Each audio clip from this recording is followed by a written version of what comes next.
Bonjour et bienvenue au Forum du patrimoine. Nous avons installé notre plateau au Carrousel du Louvre à Paris, où se tient le Salon international du patrimoine culturel.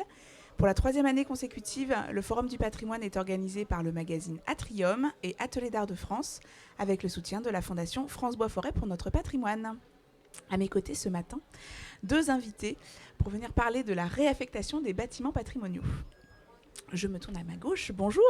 Bonjour. Je reçois Sophie Métadier. Vous êtes maire de Beaulieu-les-Loches, une commune d'Indre-et-Loire. C'est ça. Et vous représentez les petites cités de caractère ce matin. Absolument. À vos côtés, monsieur Guy Salavuard, bonjour. Bonjour. Vous êtes président des Maisons Paysannes de France. Vice-président.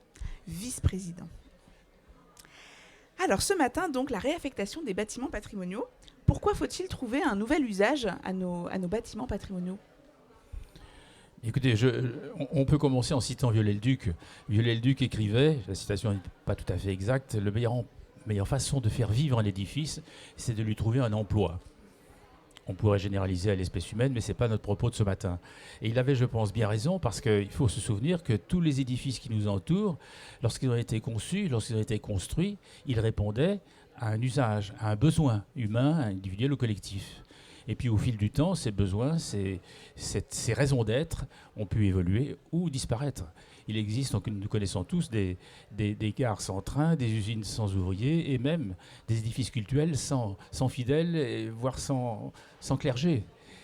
Et pourtant, ces édifices, ils ont souvent été construits pour, non pas pour l'éternité, mais pour durer beaucoup plus longtemps que les raisons d'être pour lesquelles ils ont été construits. Donc, leur salut, quand ils sont porteurs d'histoire, quand ils sont devenus des œuvres d'art par ceux qui les ont décorés, qui les ont construits et décorés, eh bien, leur salut, c'est de trouver d'autres affectations. Et cela est possible, cela existe, il y a de nombreux exemples, il y a de nombreux cas, et on peut dire que dans la grande majorité des cas, mieux vaut réaffecter, adapter, transformer les édifices existants plutôt que démolir et reconstruire, évidemment. Est-ce qu'il y a des édifices qui sont plus difficiles à reconvertir que d'autres ? Il me semble effectivement que en termes, vous avez cité le patrimoine religieux. Je pense que c'est peut-être celui sur lequel il y a le plus d'attachement intellectuel et religieux de la part des paroissiens. Et c'est certainement celui qui est le plus compliqué, je pense, à réaffecter. C'est effectivement une caractéristique particulière du patrimoine cultuel qui est extrêmement important en nombre. Une grande partie du patrimoine français est de nature cultuelle. Donc c'est vraiment une particularité qu'il faut bien étudier, prendre en compte. Effectivement, en France, ce n'est pas le cas de toute l'Europe, de tous les pays, mais en France, un édifice désacralisé conserve quelque chose de sacré qui, d'une certaine manière, rend sa réaffectation difficile. On passe souvent, et là nous connaissons tous de nombreux exemples qui peuvent donner un peu du courage à ceux qui cherchent des solutions, on peut passer par une étape intermédiaire d'affectation partagée.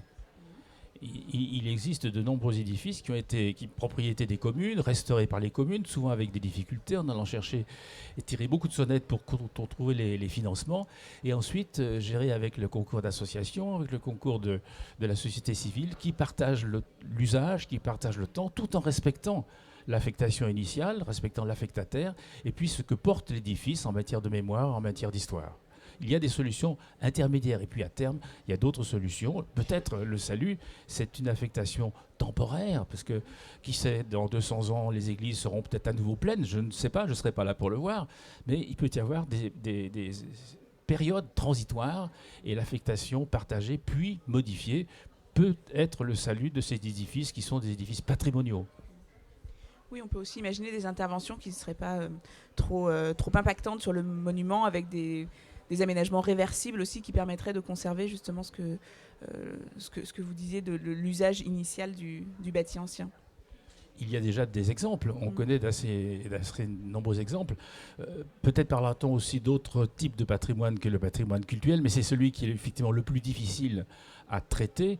Je voudrais juste citer deux exemples d'édifices cultuels qui ont une autre vie respectueuse du passé et d'une certaine façon, comme vous le disiez, réversible. Dans la ville de Pau, aujourd'hui à Pau il doit faire 30 degrés, il a toujours fait très doux, la vie a toujours été très douce, et au début du siècle, l'Europe du Nord, les riches familles d'Europe du Nord venaient en villégiature à Pau. Il s'est trouvé, fin 19e siècle, une famille hollandaise qui a installé une communauté religieuse. Je la raconte brièvement. Installé une communauté des sœurs réparatrices à Pau et puis ses sœurs. Elles ont été un petit peu, sans doute, elles n'ont pas pris grand soin de la relève et elles ont disparu. Et l'édifice était vide. La ville l'a laissé vide, puis racheté. C'était le maire Labarrère, le maire historique de Pau, qui l'a racheté il y a quelques années, dans les années 2000. Et la chapelle des réparatrices a été transformée en un auditorium qui est le centre de la ville de Pau, le centre musical de la ville de Pau, par plusieurs effets combinés, des mécènes de voisinage, dont un est exploitait le gaz de lac, bien sûr, mais quelques autres, et puis un inventeur qui a trouvé une façon de résoudre le problème de l'acoustique. Cette chapelle dans laquelle il y avait des échos terribles, qui rendait son utilisation en musique quasiment impossible, il a imaginé, il a inventé des sortes de toiles tendues dans la voûte qui absorbent les échos. Ça a été un point décisif. Et puis un jour, on a observé, les gens ont observé qu'il y avait un orgue abandonné de tous, qui n'avait pas joué depuis des années. C'était un vrai cavaille-école, Aristide Cavaille-école, qui a été restauré, qui a été relevé, comme on dit. Et aujourd'hui, la chapelle des réparatrices, c'est le point focal de la vie musicale de la ville de Pau. Elle peut redevenir un jour, c'est l'église qu'elle fut, en tout cas, elle est utilisée quasiment tous les jours. Et vous aviez un deuxième exemple? Un deuxième exemple, très rapidement, plus rapidement, le Carmel de Saint-Brieuc. Le Carmel de Saint-Brieuc, c'est un petit peu la même histoire. Les carmélites, dans les années 30 de ce siècle, du XXe siècle, donc c'est pas vieux, ont construit de toutes pièces, de toutes pierres, le granit de Guédic, un Carmel pour l'éternité, et ne l'a occupé que 60 ans. La ville de Saint-Brieuc a racheté ce Carmel, l'a transformé en le conservatoire, le CRR, comme l'on dit maintenant, le conservatoire rayonnement régional de Bretagne. C'est l'école de musique, l'école de danse au centre de la ville de Pau. En changeant complètement l'orientation, le Carmel était fermé sur la ville. Aujourd'hui, il est complètement ouvert sur la ville. Il s'appelle la Villa Carmélie. Peut-être le point de non-retour est-il là un petit peu, sinon dépassé, des moins visibles, mais l'édifice respecte son histoire, respecte son origine et est utilisé tous les jours. Vous aussi, Madame Métadier, vous avez un exemple, je pense, à nous citer? Oui, alors moi je vais reprendre des exemples sur la commune que je connais bien, à savoir Beaulieu-les-Loches, donc qui est une petite commune de 1800 habitants en Touraine, au sud-est de Tours. La commune avait une église abbatiale et 3 églises paroissiales. Sur les églises paroissiales, donc 3 églises paroissiales, après la Révolution, une a été démolie complètement, une a été à moitié déconstruite et transformée en logement maintenant, ce que l'on appelle la Villa Saint-Pierre, et la dernière est devenue une grange après la Révolution, et elle a été rachetée au milieu du XXe par la commune, et est devenue maintenant une salle de spectacle qui nous sert, alors qui est très sommaire en termes d'aménagement, mais qui peut tout de même accueillir quelques festivals et quelques manifestations au cours de l'année. Ça, c'est un exemple sur du patrimoine religieux. Nous avons également une salle que l'on appelle la salle des Templiers, même si aucun Templier n'y est jamais venu. C'était un logis, une demeure d'habitation qui également est devenue donc à l'étage une salle d'exposition, salle de réunion, salle associative. Et au rez-de-chaussée, dans les années 80, elle a été réaménagée en salle de danse pour une école de danse locale et qui est restée là jusqu'à ce qu'un bâtiment spécifique d'école de danse soit construit.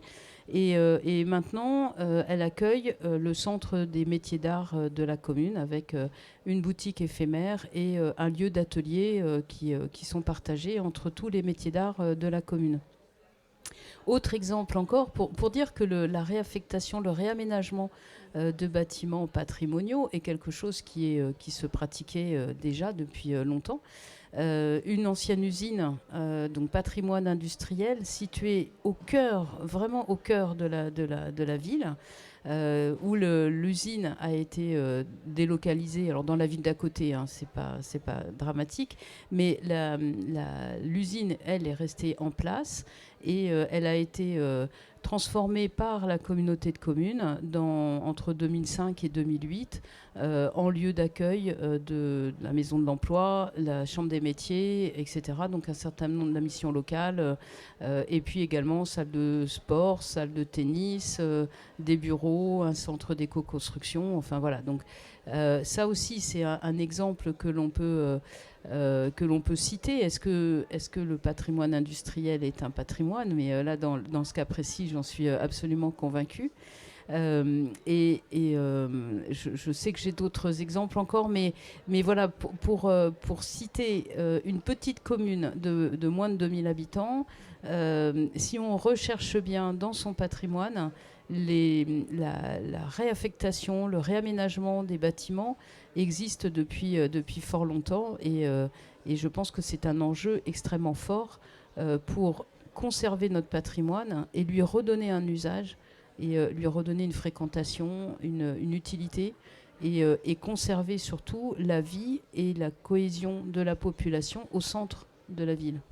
Oui, est-ce qu'il y a une identité qui se crée autour de ces bâtiments aussi, qui permettent aux gens de se réapproprier un patrimoine, une identité collective Oui, c'est ça. C'est un des enjeux des municipalités est de rendre la population fière de son patrimoine. Déjà de lui faire connaître, parce qu'on se rend compte que souvent nos habitants ne connaissent pas forcément bien leur patrimoine. Et puis, il y a une vraie fierté de la part des habitants de pouvoir rentrer dans des lieux parfois extrêmement prestigieux, écouter un concert même de jazz ou de musique de chambre, enfin peu importe le type de musique, dans un lieu qui a été construit il y a 800 ans, et en se disant ces pierres ont été posées et installées là, et gravées et sculptées par quelqu'un qui était là il y a 800 ans, c'est une émotion extraordinaire. Effectivement, le patrimoine industriel a un potentiel considérable de réaffectation, parce que pour une raison simple, c'est qu'il a souvent été construit de façon très solide, très durable. Et de ce fait, il peut supporter d'autres vies. Je citerai juste deux exemples. L'exemple qui ressemble un petit peu à celui que vous venez de citer, madame, l'exemple de Saint-Fargeau-Ponthierry. Saint-Fargeau-Ponthierry, c'est en Seine-et-Marne, au bord de la Seine. Et au début, à la fin du 19e siècle, cette petite commune, qui était en fait deux communes séparées à l'époque, ont vu arriver la famille Leroy, qui était le leader du papier peint, le leader quasiment mondial du papier peint, qui était fabriqué sur le site actuel de la gare de l'Est à l'époque. Ils sont déplacés à Saint-Fargeau et ont développé une usine qui a produit quasiment tout le papier peint, très à la mode à l'époque, de toute l'Europe. Et puis la mode a changé, les techniques ont changé, l'usine a fermé en 1970, restée vide pendant longtemps. Et là, sous la supervision et la pugnacité, du fait de la pugnacité du maire de la ville, Lionel Walker, cette usine a été transformée en un ensemble d'équipements sociaux, d'équipements de loisirs, d'équipements culturels, 2 salles de concert imbriquées l'une dans l'autre, un restaurant, une salle de gymnastique, une salle de musique, bref, un ensemble qui est devenu aujourd'hui, ça fait presque 10 ans que c'est achevé, le centre d'un nouveau quartier qui était récemment encore des friches industrielles sur le bord de Seine. Donc au-delà d'une deuxième vie de l'édifice, c'est la renaissance d'un quartier, la naissance d'un nouveau quartier axé, ancré sur un édifice qui porte l'histoire. Il y a une petite partie muséale qui a été conservée, où on retrouve les vieilles machines utilisées. Il y avait une machine extraordinaire qui imprimait 26 couleurs simultanément. C'était une espèce de chef-d'œuvre, d'aboutissement extrême de la mécanique qui aujourd'hui fait l'admiration des horlogers et qui bien sûr ne fonctionne plus. Mais c'est une histoire. Toutes les familles de Saint-Fargeau-Ponthierry ont un grand-père, un oncle, un cousin qui a travaillé dans l'usine et qui, lorsqu'ils vont écouter de la musique ou voir un spectacle, eh bien, ils sont dans leur ville, dans leur village, avec leurs racines. C'est un peu la même chose. Plus encore, que je voulais citer en Moselle à Vesserlin, les filatures royales, devenues les usines Boussac, qui ont employé jusqu'à 30 000 personnes, qui ont disparu. Et bien maintenant, dans ces usines qui portaient des métiers à tisser au rez-de-chaussée, des machines à coudre au-dessus, donc c'est dire la solidité des édifices, il y a des logements sociaux et toutes sortes d'autres affectations. Et tous ceux qui habitent là, qui vivent là, ont eu un parent, un cousin ou un père qui a travaillé ici. Donc la fierté est quotidienne et la conscience du patrimoine est quotidienne. Le patrimoine devant lequel on passe tous les jours, c'est la porte ouverte vers la culture. Mais il faut encore donner les clés de la porte pour qu'on puisse la lire. J'imagine que trouver un nouveau programme pour justement trouver une affectation à ces lieux. C'est un petit peu compliqué. Qu'est-ce que la population attend? Qu'est-ce qu'elle souhaite? Quelles sont les activités dont elle a besoin? Alors là, c'est vraiment intéressant votre question parce que je pense qu'elle est vraiment fondamentale. Ça ne sert à rien de restaurer et de changer l'affectation si derrière il n'y a pas un usage réel et une prise en compte par les habitants. Et donc je vais rebondir toujours sur cette petite commune de Beaulieu-les-Loches, donc cité monastique avec une abbaye extrêmement importante qui avait été fondée par Fulkenera, riche personnage du Moyen-Âge. Et nous avons donc la mairie, encore un exemple de réaffectation, puisque c'était la salle du conseil municipal, par exemple, et l'ancien réfectoire des moines. La salle des mariages est une autre salle qui servait aux moines, etc. Donc, comme je vous le disais, ça a toujours existé depuis fort longtemps. L'ensemble abbatial appartient intégralement, presque intégralement à la mairie, et nous avons donc des bâtiments qu'on appelle nous les bâtiments conventuels, qui sont des bâtiments qui n'ont pas d'usage à l'heure actuelle. Ils servent de dépôt aux associations pour mettre leur matériel. Et je me suis interrogée avec mes collègues du conseil municipal, que faire de ces bâtiments? Et nous sommes interrogés sur le fait de lancer un tiers-lieu. Alors au départ, quand l'idée a été lancée il y a 2 ans à peu près par la municipalité, on s'est dit, oui, tiers-lieu, on va faire un tiers-lieu, transmission des savoir-faire, espace numérique, etc. On va savoir faire. Et puis le temps a passé, on s'est rendu compte que finalement, on ne savait pas faire. Et justement, il y a une quinzaine de jours, j'ai lancé un appel à l'ensemble de la population de Beaulieu et de la commune d'à côté, Loches, qui est donc un ensemble une agglomération de 10 000 habitants. Et nous avons convié ceux qui étaient intéressés à venir à une réunion pour parler de ces bâtiments dont on aimerait faire un tiers-lieu, mais voilà, on ne sait pas quoi faire, en fait. Et c'était extrêmement intéressant parce que là, les idées ont fusé, mais vraiment dans tous les sens. Et on a eu des habitants, des participants qui ont été très proactifs en nous proposant beaucoup de choses. Et puis au final, au fur et à mesure, donc on a été visiter les lieux avec les participants pour qu'ils aient quand même une idée de quoi on parlait. Et là-dessus, les idées sont parties principalement sur un lieu de cohésion sociale, très clairement. Un lieu où, comme il n'y a quasiment plus de commerce à Beaulieu, où il puisse y avoir une épicerie associative, un endroit où les parents puissent se retrouver avec les enfants, donc avec la notion de ludothèque, de lieu de jeu, de vie. Un lieu de réparation de vélos, réparation de l'électroménager, enfin de petits électroménagers, choses comme ça. Et vraiment, on a senti un enthousiasme de la population. On leur a bien dit, écoutez, nous avons le local, on s'occupe de faire les travaux, de trouver les financements. Par contre, c'est vous qui le faites. Et ça, c'était vraiment quelque chose d'un petit peu magique, de voir immédiatement comme la sauce a pris.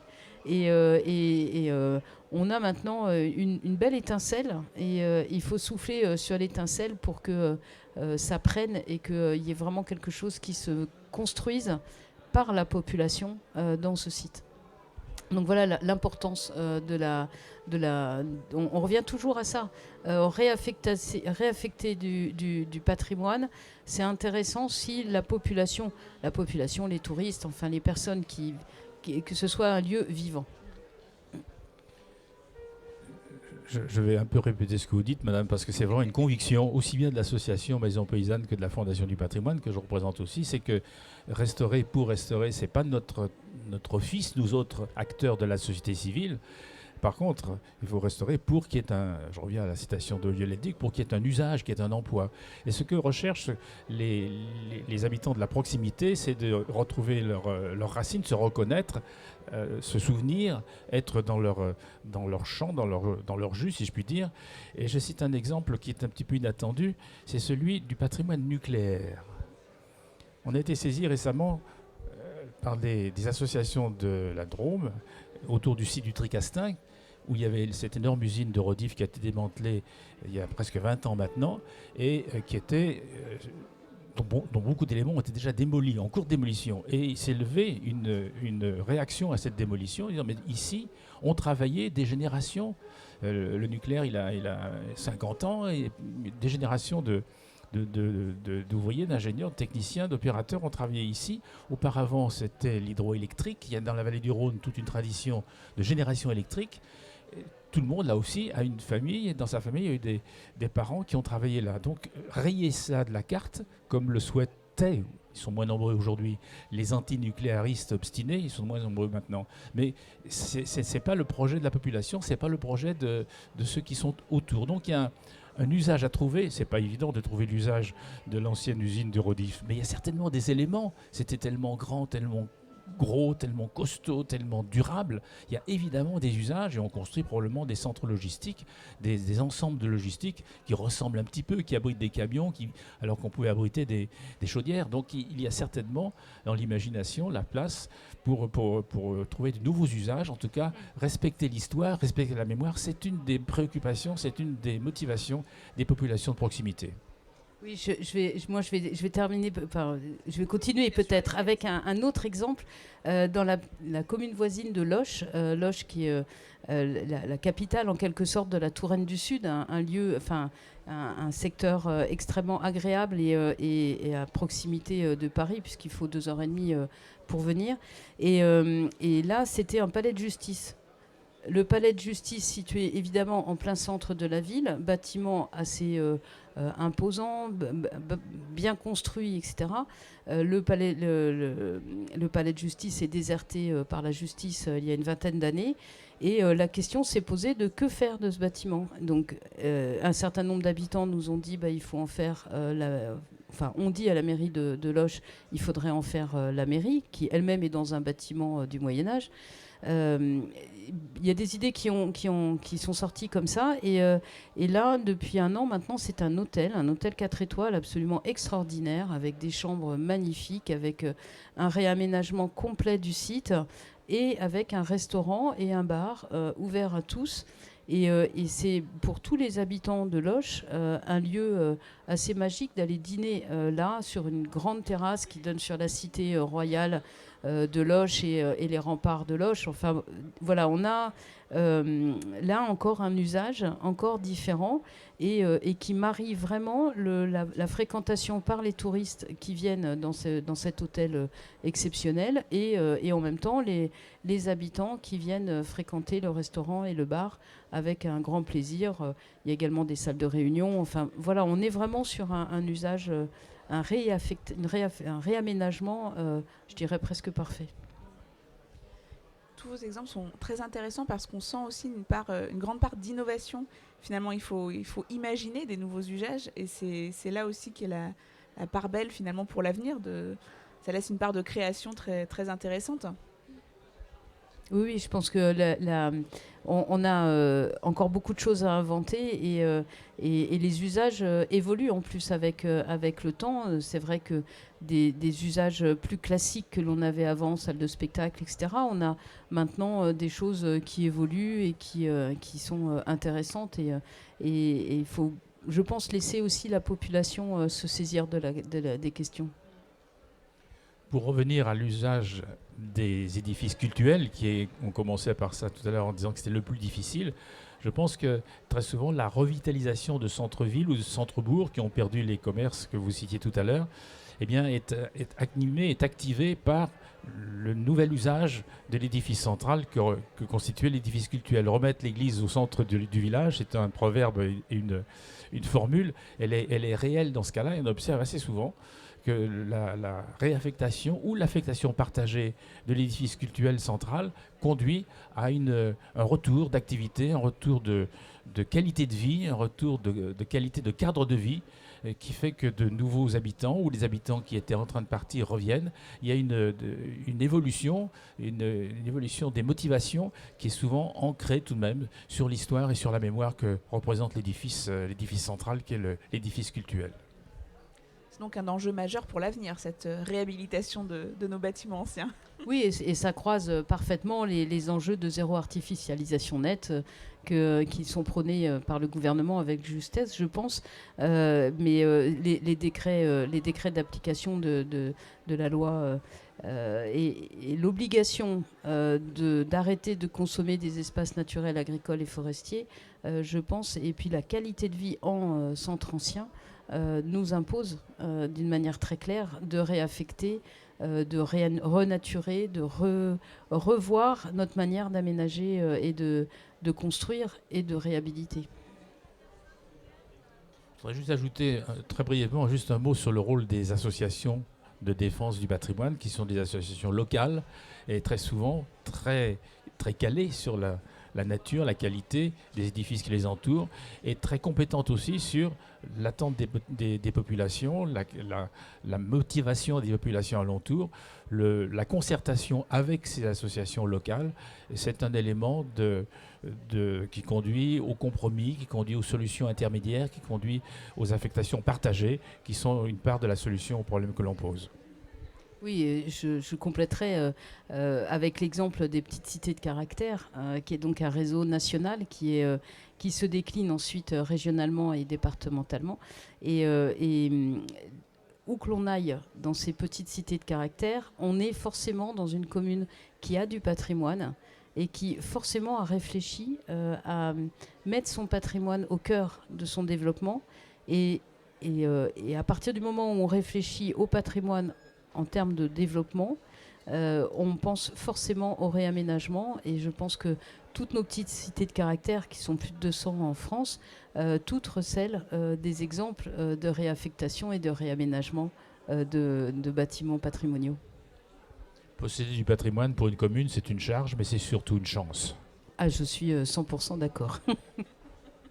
Écoutez, je vous remercie tous les deux pour cette discussion très intéressante. Merci à vous. Ouais. Merci beaucoup. Je vous invite à retrouver cette émission ainsi que toutes celles tournées dans le cadre du Forum du patrimoine sur notre site internet Atrium, ainsi que sur celui de nos partenaires Ateliers d'Art de France et la Fondation France Bois Forêt pour notre patrimoine. Merci et à bientôt.